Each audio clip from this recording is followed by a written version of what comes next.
বাংলাদেশ সেনাবাহিনী এয়ারক্রাফটের চারপাশের এরিয়াকে নিরাপত্তা তল্লাশি সম্পূর্ণ করার জন্য তারা এগিয়ে যাচ্ছেন এবং এয়ারক্রাফটের চারপাশ নিরাপদ কিনা সেটি তারা নিশ্চিত হওয়ার জন্য তাদের এই কার্যক্রম পরিচালনা করছেন।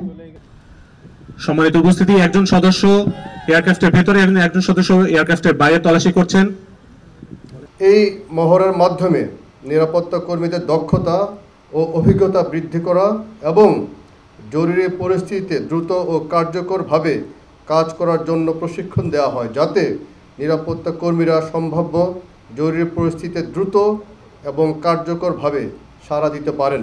এই মহড়ার মূল লক্ষ্য হচ্ছে বিমানবন্দর, সম্মানিত যাত্রী, কর্মী এবং সামগ্রিক বিমান চলাচল ব্যবস্থাকে বিভিন্ন ঝুঁকি যেমন হাইজ্যাক, বোমা হামলা, সন্ত্রাসবাদ ইত্যাদি থেকে রক্ষার জন্য বিমানবন্দরের সার্বিক নিরাপত্তা ব্যবস্থার সক্ষমতা যাচাই করা এবং সম্ভাব্য জরুরি পরিস্থিতিতে বিমানবন্দর কর্মী এবং সংশ্লিষ্ট সকল অংশীজনের মধ্যে সমন্বয় ও প্রস্তুতির স্তর উন্নত করা। সুধীবৃন্দ, এই মহড়ার মাধ্যমে নিরাপত্তা কর্মীদের দক্ষতা ও অভিজ্ঞতা বৃদ্ধি করা এবং জরুরি পরিস্থিতিতে দ্রুত ও কার্যকরভাবে কাজ করার জন্য প্রশিক্ষণ দেওয়া হয়, যাতে নিরাপত্তা কর্মীরা সম্ভাব্য জরুরি পরিস্থিতিতে দ্রুত এবং কার্যকরভাবে সাড়া দিতে পারেন।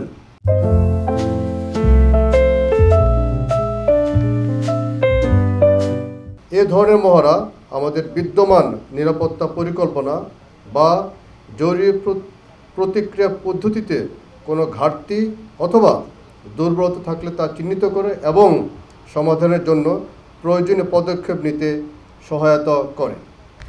সর্বোপরি সম্মানিত যাত্রীদের জন্য আন্তর্জাতিক মানের নিরাপত্তা ও সেবা নিশ্চিত করতে এই ধরনের মহড়া অত্যন্ত গুরুত্বপূর্ণ ভূমিকা পালন করে। এবার আমরা আসি নিরাপত্তার ব্যাপারে। কেন আমরা এই সিকিউরিটি এক্সারসাইজটা আগে শুধু ইন্টারন্যাশনাল এয়ারপোর্টে করতাম, এখন ডোমেস্টিকে কেন করছি? আমাদের আসলে এয়ারপোর্টের জন্য ইন্টারন্যাশনাল হোক এবং ডোমেস্টিক হোক, নিরাপত্তা থ্রেটটা কিন্তু সিমিলার।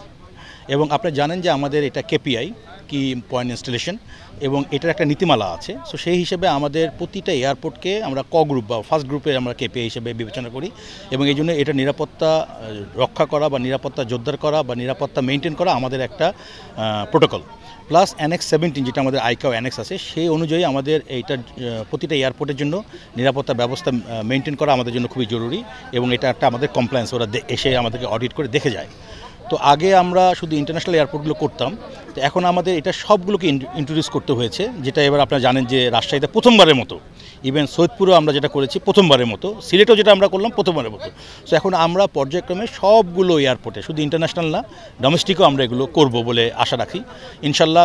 যেটা চেয়ারম্যান স্যার বক্তব্য দিলেন যে এই মাসের শেষের দিকে কিংবা আগামী মাসের প্রথম দিকে আমরা কক্সবাজারে করব, তারপরে আমরা করব যশোরে। মোটামুটি এটা আমাদের প্ল্যান আছে। তো এইটা হচ্ছে আমাদের একটা ইন্টারন্যাশনাল ম্যান্ডেটরি আমাদের একটা। 2 নম্বর হচ্ছে আমাদের প্রতিটা অর্গানাইজেশন, যারা সিকিউরিটি অর্গানাইজেশন এখানে যারা ইনভলভ, তাদের মধ্যে একটা কোঅর্ডিনেশন, কোঅপারেশন এবং আমাদের প্রস্তুতি। যে কোনো সময় যে কোনো থ্রেট আসতে পারে, যদিও আমাদের জন্য এখন স্পেসিফিক কোনো থ্রেট নেই, বাট আসতে পারে। এর জন্য আমাদের নিজেদেরকে প্রস্তুত করে রাখাটার জন্য আমরা এই এক্সারসাইজগুলো করে থাকি।